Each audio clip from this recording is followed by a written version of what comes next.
क्या ऐसा तो नहीं है कि आप अपने बच्चे की बीमारी की सूरत में डॉक्टर की जानिब से तजवीज़ किए बगैर खुद से घर ही में कोई एंटीबायोटिक दवा दे रहे हैं, या आप डॉक्टर की तजवीज़ करदा दवा को वक्त से पहले ही बंद कर रहे हैं, या फिर उसकी मिकदार अपनी मर्जी से बढ़ा रहे हैं या कम कर रहे हैं?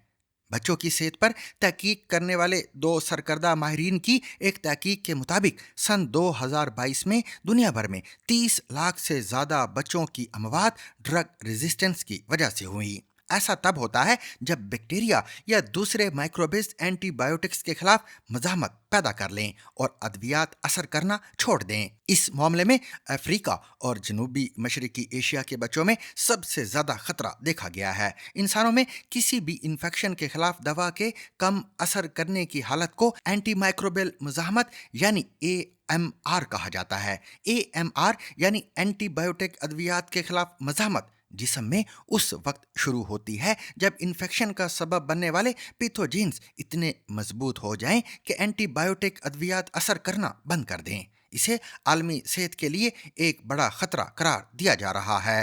जब इन्फेक्शन का सबब बनने वाले पैथोजेंस इतने मजबूत हो जाएं कि एंटीबायोटिक अद्वियात असर करना बंद कर दें, इसे आलमी सेहत के लिए एक बड़ा खतरा करार दिया जा रहा है। एक नए मुताले में ये बात भी सामने आई है कि AMR अब बच्चों की जान ले रहा है। आलमी इदारा सेहत WHO और वर्ल्ड बैंक समेत मुतअद्दिद ज़राए से हासिल करदा अदाद व शुमार का इस्तेमाल करते हुए रिपोर्ट के मुसन्निफीन ने अंदाज़ा लगाया है कि सन 2022 में 30 लाख से ज़्यादा बच्चों की मौत अद्वियात के खिलाफ मज़ाहमत के इन्फेक्शन से हुई थी। माहिरीन का कहना है कि 3 साल तक होने वाली ये तहकीक बच्चों में AMR के मुतल्लिक इन्फेक्शन में 10 गुना से ज़्यादा इजाफे को नुमाया करती है।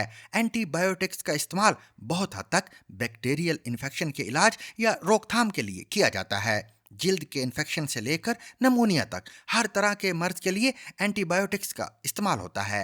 एंटीबायोटिक्स को बाज़ औक़ात इन्फेक्शन के इलाज की बजाय एहतियात के तौर पर भी दिया जाता है। मिसाल के तौर पर इसे किसी मरीज़ के ऑपरेशन या कैंसर की कीमोथेरेपी का इलाज करवाने वाले मरीज़ को भी दिया जाता है। वाज़े रहे कि एंटीबायोटिक्स का आम सर्दी, फ्लू या कोविड जैसी बीमारियों यानी वायरल इन्फेक्शन पर कोई असर नहीं होता है। एंटीबायोटिक्स के ज़्यादा और नामुनासिब इस्तेमाल की वजह से कुछ बैक्टीरिया अब अद्वियात के खिलाफ मुज़ाहमत पैदा कर चुके हैं, जबकि नई एंटीबायोटिक्स की पैदावार एक तवील और महंगा अमल है।